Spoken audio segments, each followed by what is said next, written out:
It's not his responsibility to take care of her because she made a bad decision by going on a trail that she was not prepared for at all.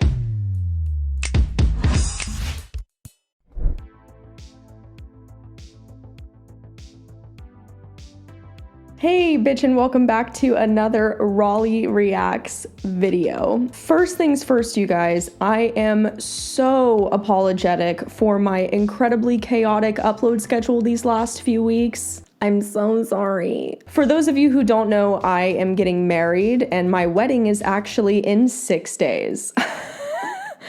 So, there's still time to run. My life is just crazy right now, you guys. I am so busy every single day. Bonus though, for those of you who are YouTube members or Patreon supporters, I am going to be vlogging my wedding. As you guys know, I'm really kind of private, so I'm not going to show the whole wedding, but I am going to show some behind the scenes of kind of the wedding and maybe a little bit of me getting ready in the wedding weekend, because I know a lot of people have been wanting to see it, especially those of you who have been following me since I was 14. A decade, girl, a decade. It's been forever. I'm just gonna film some videos that I will be uploading this week to my other channel, and that's really it for today. But I thought I would make this video as like a first video to my new channel. So it's a lot. I just wanted to say that my upload schedule is going to get back to normal once June rolls around after this next week. However, before we get into today's video, I want to say a huge thank you to an organization that I actually partnered with, not necessarily a sponsor because I'm not being paid, but I am partnering with them for the month of May. So a massive thank you to Horses for Mental Health for partnering with me and my channel. This organization is absolutely beautiful and amazing. Horses for Mental Health is a nonprofit organization founded to increase awareness, public engagement, funds, and access to programs incorporating horses for mental health and personal growth. Horses for Mental Health has such an amazing team that consists of world-class thought leaders with expertise in varying disciplines ranging from mental health, horsemanship, brand development, and strategy. At the heart of their foundation is the welfare of both horses and humans, and how they can impact each other to help heal and thrive in incredible ways. Given that so many people are affected by their own mental health, this organization really is doing such amazing work. So if you guys would like to check them out and learn more about Horses for Mental Health, I'm gonna have their website right down below. You guys can go and support them and check out the amazing work that they are doing. So thank you so much to Horses for Mental Health for partnering with me on this video. Let's get to it.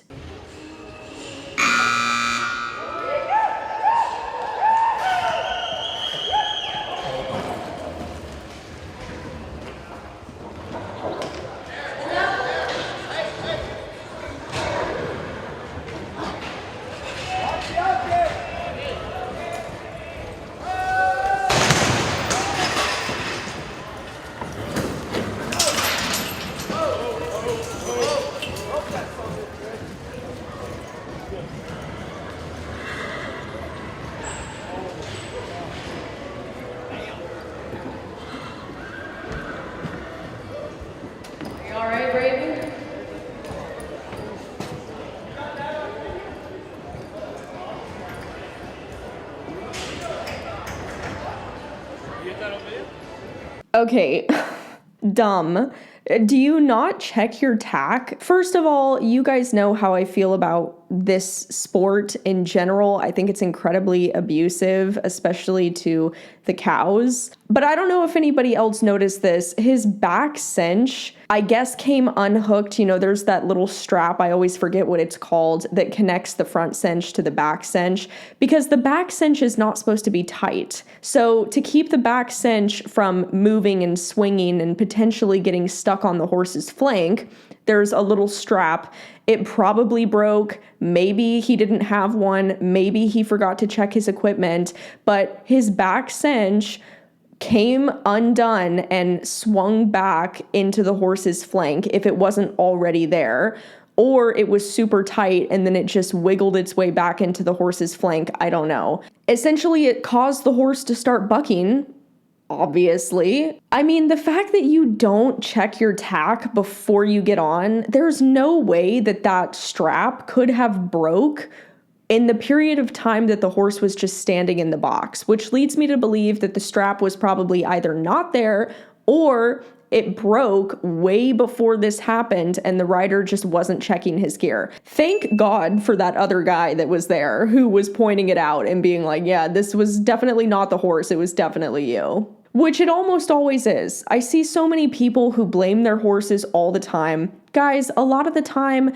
it's your tack, there's something pinching the horse, maybe it's a medical problem, maybe the horse is just having a bad day, or they don't like you because you're a bad rider and you ride like a sack of potatoes. So, moral of the story, check your tack, know how to use your tack properly, and don't jump to conclusions when your horse acts out. Yeah, you just have to... No, I can't do it. I can't do it. You sure you have to go that way to go home? I'm gonna cry. This guy came across an American tourist who was less than happy on her hike. When you're on a hike and stumble across an American What? tourist lost. No. What the I ran out of water a long time ago. I'm so sorry. This is the most embarrassing thing I've seen already. Americans are so, I'm not trying to hate on Americans, but they are so embarrassing when they go abroad.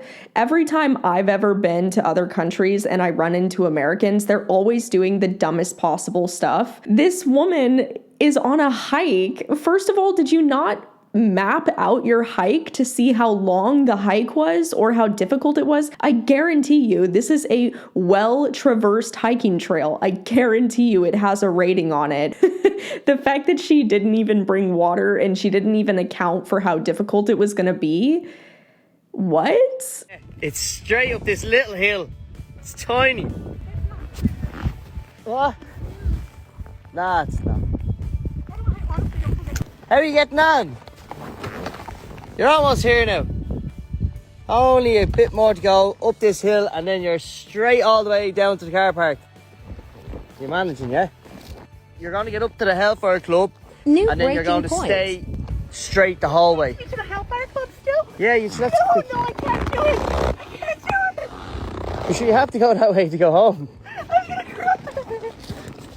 I don't know which way to go. I'm telling you, sure you're grand. I followed what people said and I still got lost. But sure, I'm going to show you what way to go now. You'll be fine. I'm so sorry. Just imagine being that out of shape. A tiny hill like that is such a problem for you. This is so dramatic. I can't tell if this woman is actually being serious or not. And this has nothing to do with her weight.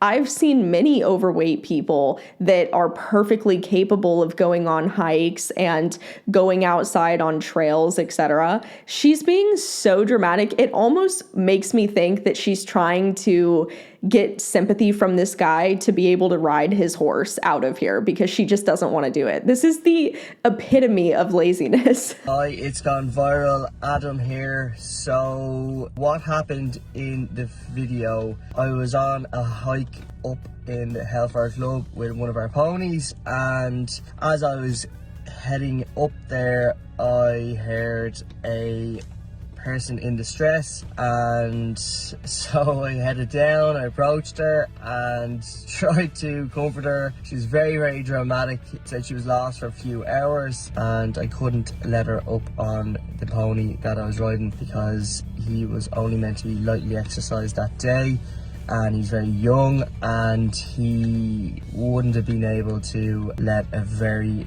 inexperienced, distressed person on his back, because it would have completely made him go crazy. So that's the reason why she wasn't offered a horse ride all the way back down to the car park. But she made it back down there safe and sound. Anyway, that's the main thing.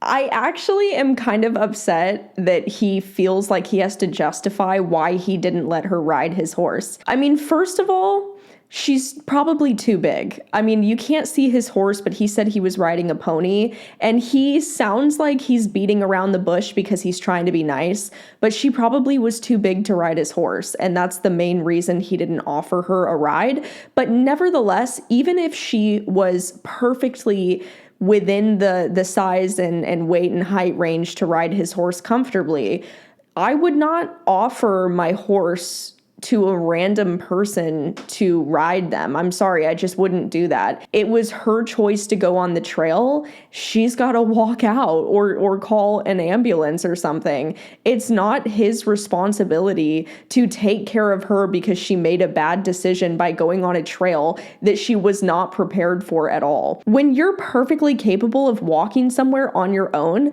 I just don't really have sympathy for you. I feel bad for this guy because I don't really feel like he needs to justify why he didn't let her ride his horse. No means no, and that's perfectly okay and acceptable. What's he got to do? He's got to step forward off of that.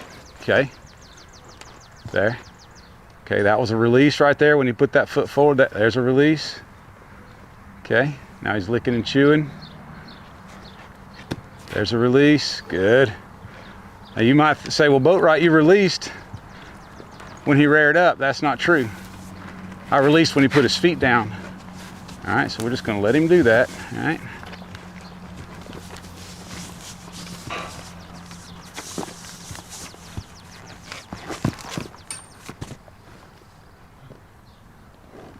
Now, I'm not gonna hold on to that. I don't want him to get rope burned, okay?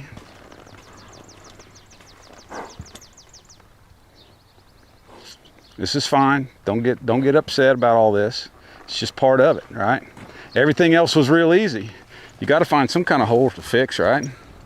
Just let him figure his way out of that. Send him forward. Okay, myriad of things wrong with this one, you guys. First of all, I don't disagree with him teaching a horse to be calm in a situation where the horse gets tangled, which is what he's trying to do. So I want to start off with the positives because I'm trying to be a better person. I think it's good to desensitize horses to situations where they get stuck or tangled so that way they don't freak out and panic and rip and tear things. However, it's wrong that he placed the lasso around the horse's neck. That area of the horse's neck is really easy to cut off their trachea, to cut off their esophagus. It's very easy for the horse to choke or to suffocate, and I've seen it happen many times. All it takes is the slightest bit of pressure and for the lasso to get stuck and not be able to come undone. And then you really have a horse that starts panicking. It would have been much better had he been using a halter and a lead rope and had a very long lead rope that was 20, 30 feet long that was connected to the halter. He did a good job of not holding too much pressure on the lasso, so I will say that that was good. And when the horse ended up going down to the ground, instead of causing the horse to panic, he completely dropped the lasso, which got rid of all the pressure, which allowed the horse to stand back up and it didn't escalate the situation. So again, the method is okay as long as you're a trained professional and you know what you're doing and you know when to stop so your horse doesn't get into a panic. But what was wrong with this was the positioning of the lasso. Do not ever put a lasso around a horse's neck like that. All it takes is 1 or 2 seconds of that lasso tightening and getting stuck for the horse to really start panicking. And even some of the most experienced trainers can't handle situations like that.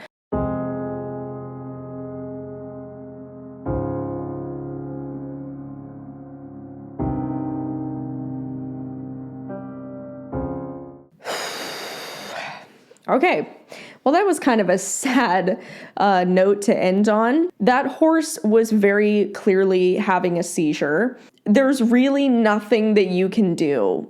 I mean, to be honest, there's really nothing you can do, except maybe if your horse is having a seizure in a stall, try to get the horse away from the walls, from being able to slam their head and cut their head open, or injure themselves in some way. But ultimately, there's really nothing you can do when your horse has a seizure except call a vet. Normally, when animals are in distress, I usually give people a lot of crap for standing and filming it instead of helping their animal. But again, in situations like this, there's just really nothing that you can do. I don't think that there was anything they could really do, and their horse could have died. That could have been, the last few moments. But some horses have seizures, and it's just something that a lot of horses experience. It doesn't necessarily mean a death sentence or that they will die. But if you notice that your horse is having seizures, definitely call a vet out. And usually, if you catch it in time, there are ways where you can help your horse out. So that way they experience less seizures, or that you can find the underlying reason why they might be experiencing them frequently. So you guys, that is pretty much it for today's Raleigh Reacts video. Thank you so much for watching. Definitely leave your thoughts and opinions on any or all of the videos that we watched in the comment section down below. Also, if you liked this video, give it a thumbs up, subscribe to the channel, and don't forget to check out Patreon or YouTube members, because I post extra videos over there, whether that be horse videos, training videos, or like I mentioned earlier, my wedding. So I love you. I'll see you guys next time. Bye.